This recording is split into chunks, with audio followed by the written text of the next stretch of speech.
श्री शिवाय नमस्तुभ्यम दोस्तों। आप सभी लोग जानते हैं कि शारदीय नवरात्रि चल रहे हैं और इन नवरात्रों में 11 आम की कोमल डंडी वाला उपाय पंडित जी ने अपनी पिछली कथाओं में यहाँ पर बताया हुआ है। पर बहुत सारे लोगों को इस उपाय को समझने में दिक्कत हो रही है। कई सारे लोगों को ये सबसे बड़ी कन्फ्यूज़न है कि इस उपाय में 11 आम की डंडी है या 11 आम के पत्ते हैं। तो दोस्तों इस वीडियो को आप पूरा देख लीजिए। ये 11 आम की कोमल डंडी वाला उपाय आप अच्छे से समझ जाएंगे, क्योंकि जब तक आप उपाय को सही से नहीं करेंगे तो आपको उस उपाय को करने का फल कैसे मिलेगा। तो दोस्तों इस उपाय को करने से आप धनवान बन सकते हैं। आपके घर में पैसों की जो कमी होती है वो इस उपाय को करने से दूर होती है। साथ ही में आपके घर परिवार की बहुत सारी दिक्कत समस्याएं भी इस उपाय को करने से दूर होती हैं। पर यह उपाय सिर्फ शारदीय नवरात्र के इन 9 दिनों में से किसी भी दिन किया जाता है। इसीलिए इस उपाय को आप पहले अच्छे से समझ लीजिए।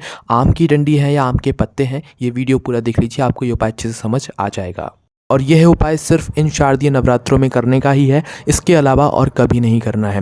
वैसे दोस्तों इन शारदीय नवरात्रों के इन 9 दिनों में कभी भी आप प्रातःकाल सुबह सुबह इस वाले उपाय को कर सकते हो। अब इस उपाय में क्या करना होता है, कैसे करना होता है, किसको करना होता है और किस लिए करना होता है, ये सारी जानकारी हम आपको बताना शुरू करते हैं।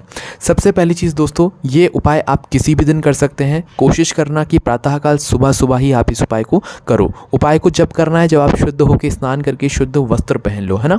तो करना क्या है, आप लोगों ने आम का पेड़ तो देखा ही होगा, सभी लोगों ने देखा है।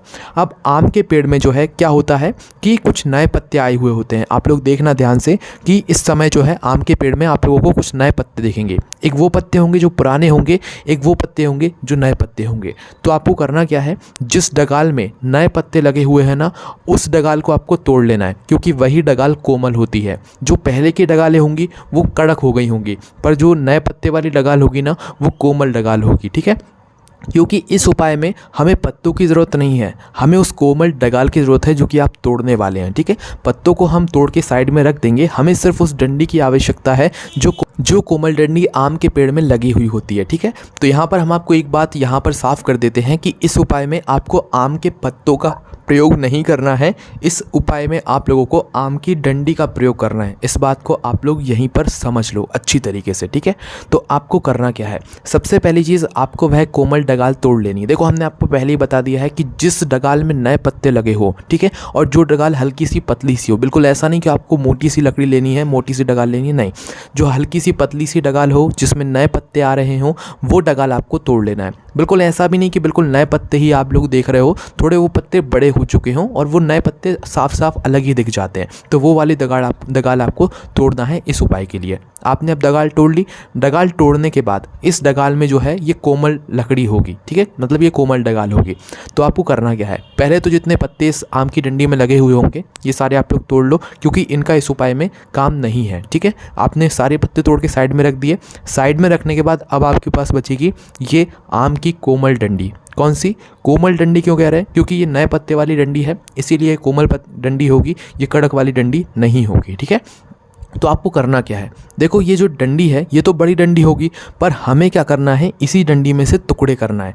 कितनी साइज़ के टुकड़े करना है, आप अपनी हथेली लो, अपनी हथेली की एक जो सबसे बड़ी उंगली होती है बीच वाली, उस उंगली को देख लो, ठीक है। उस उंगली के बराबर आपको इसी डंडी में से जो है टुकड़े कर लेना है। कितने टुकड़े करना है, पूरे 11 टुकड़े करना है। कितने, 11, है ना। तो उससे मतलब बराबर के, आपकी बीच वाली सबसे बड़ी उंगली के बराबर के आप लोग क्या कर लो, 11 टुकड़े कर लो उसी डंडी में से। मतलब एक टुकड़ा नापा आपने, उस डंडी को वहाँ से तोड़ दिया, फिर दूसरा टुकड़ा नापा, फिर उसको वहाँ से तोड़ दिया। ऐसे तोड़ते तोड़ते पूरी 11 डंडियाँ आपको उस साइज़ की जो है इकट्ठा कर लेनी है, ठीक है। अगर डगाल कम पड़ जाए तो दूसरी डगाल तोड़ लेना और कोई दिक्कत नहीं है, ठीक है। ज़रूरी नहीं है एक ही डगाल में से आप लोगों को 11 डंडियाँ मिले, 2-3 डगाल तोड़ोगे तो भी दिक्कत वाली बात नहीं है। 11 आम की डंडी आपको जो है तैयार करनी है। आम की डंडी कोमल होनी चाहिए, इस बात का ध्यान रखना। इसलिए हमने आपको समझाया कि जो नए पत्ते आ रहे हों, मतलब जब नए पत्ते बड़े हो गए हों, वो वाली डंडी आपको तोड़ना है, ठीक है। तो आपकी 11 आम के डंडे, कोमल आम की डंडी यहाँ पर तैयार हो चुकी है। हो गई ना आप लोग, यहाँ तक तो बात आप लोग समझ गए होंगे। अब इसके बाद में क्या करना है, देखो ये जो 11 आम की डंडी है अभी आपके पास हाथ में है, खुली हैं, आप इनको नीचे रखोगे ये फैल जाएंगी। तो इनको पहले तो जमाना है आप लोगों को, ठीक है। तो जमाने के लिए आप लोग क्या करोगे कि इन आम की डंडी को 11 जो आम की डंडी है इनको एक साथ जमा कर, एक कच्चा सूत आता है, मतलब कच्चा धागा साधारण भाषा में कहें तो एक कच्चा धागा आता है जो कि आपको किसी भी पूजन वाली दुकान पर आसानी से मिल जाएगा।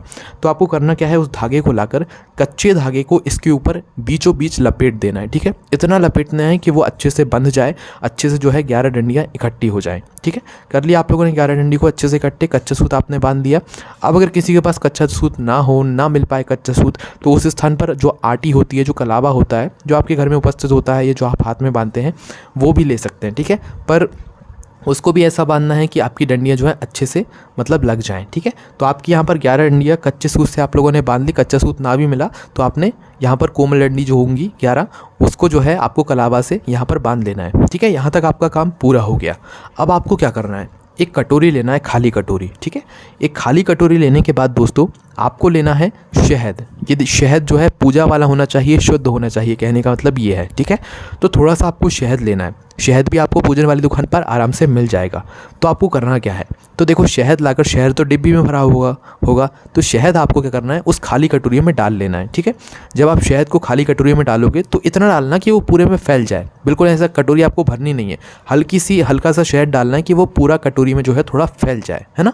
फैलने के बाद जैसे आपने कटोरी में पूरा शहद डाला, शहद डालने के बाद, और ज़रूरी नहीं है कि आप पूरा भी डालोगे तो भी उपाय करने के बाद आप वापस से इसे शहद को मतलब इस्तेमाल में ले सकते हो, कोई दिक्कत वाली बात नहीं है। ठीक है, तो आपको करना क्या है, उस खाली कटोरी के अंदर आपने शहद डाला। शहद डालने के बाद ये जो आम की डंडी है ना, जो कि आपने 11 कच्चे सूत से बांधी हुई हैं, अब आप ध्यान से देखो कि इसकी 2 साइड होंगी। ठीक है, एक मतलब जिस तरफ से आपने तोड़ी है और जिस तरफ से आपने मतलब टुकड़े किए हैं ना, तो 2 साइड इसकी होंगी, एक ये वाली साइड और एक ये वाली साइड, है ना। और बीच में आपने कच्चा सूत या जो कलावा है वो बांधा हुआ है ना।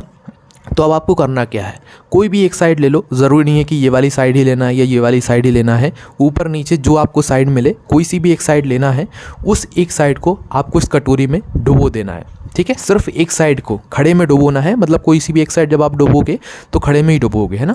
उस शहद के अंदर, उस कटोरी के अंदर, इसलिए कटोरी थोड़ी इतनी बड़ी लेना कि आपकी 11 डंडियाँ आ जाएं। ठीक है, तो आपको करना क्या है, इन 11 कोमल डंडियों को उस शहद की कटोरी में डाल देना है, कोई सी भी एक साइड। जब आप ऐसा करोगे तो उस 11 कोमल डंडी में शहद लग जाएगा, किसी भी एक साइड लगेगा, मतलब एक साइड ही आपको लगाना है। तो क्या होगा, सभी 11 डंडियों में एक साथ शहद लग जाएगा। ठीक है, कुछ समय रखे रहने देना, ऐसा नहीं कि आपने डुबोया और बिल्कुल निकाल लिया। आपने रखा, कुछ समय रखे रहने दो, जैसे कि 1 मिनट, 2 मिनट या 5 मिनट हो तो भाई इतना समय तो आप लोग रख सकते हो। इसके बाद में आपको क्या करना है, 1 मिनट, 2 मिनट या 5 मिनट रखने के बाद इन 11 कोमल आम की डंडी को उस शहद से उठा लेना है। अब क्या होगा, एक साइड शहद लग जाएगा और दूसरी साइड खाली रहेगी, कुछ नहीं होगा वहाँ पर, है ना। तो अब आपको करना क्या है, ये पूरी विधि करने के बाद अब आपको जाना है शिव जी के मंदिर में। कब जाना है, प्रातःकाल सुबह सुबह। और ये पूरा काम भी आपको स्नान करके शुद्ध होकर ही करना है, इस बात का ध्यान रखिएगा। और जो हमने आपको ये पूरी विधि बताई है, आप चाहें तो इस पूरी विधि को अपने शिव जी के मंदिर में बैठकर भी कर सकते हैं, शिवलिंग के सामने या आसपास, कोई दिक्कत वाली बात नहीं है। ठीक है, पर दिक्कत मतलब ऐसे आपको घर से करके लेकर जाना हो तो घर से कर भी लेकर जा सकते हो। शिव जी के मंदिर में बैठकर करना हो ये सारी विधि तो वहाँ पर भी कर सकते हो, है ना। तो शिव जी के मंदिर पहुँचो, पहले जो है आप लोग क्या करो, शिव जी के पास में पहुँचो। अगर कोई पूजन अर्चना करना चाहते हो तो कर लो पहले, उसके बाद में आप लोग ये उपाय कर लेना। ठीक है, पर कोशिश करना पहले सीधे जाकर उपाय ही करो, है ना। तो करना क्या है, जो 11 आम की डंडी बिल्कुल आपकी तैयार है, आपने इसमें एक साइड शहद भी लगा लिया है। अब क्या करना है, इस आम की 11 कोमल आम की डंडी को कहाँ पर समर्पित करना है पहले वो समझ लो। देखो शिवलिंग है, शिवलिंग के ऊपर एक माता अशोक सुंदरी जी का स्थान होता है, जो कि शिव जी की सबसे छोटी बेटी का होता है। और ये जो स्थान होता है ना, ये होता है शिवलिंग की जलाधारी के बिल्कुल बीचों बीच, है ना, बिल्कुल मिडिल में, जहाँ पर नाग देवता बने हुए होते हैं। कहीं पे मोटी सी लाइन भी होती है, तो वो वाला स्थान माता अशोक सुंदरी जी का स्थान कई सारे लोगों को पता भी होगा। तो आपको ये 11 कोमल आम की डंडी उस स्थान पर समर्पित करनी है। किस स्थान पर, उस माता अशोक सुंदरी जी वाले स्थान पर।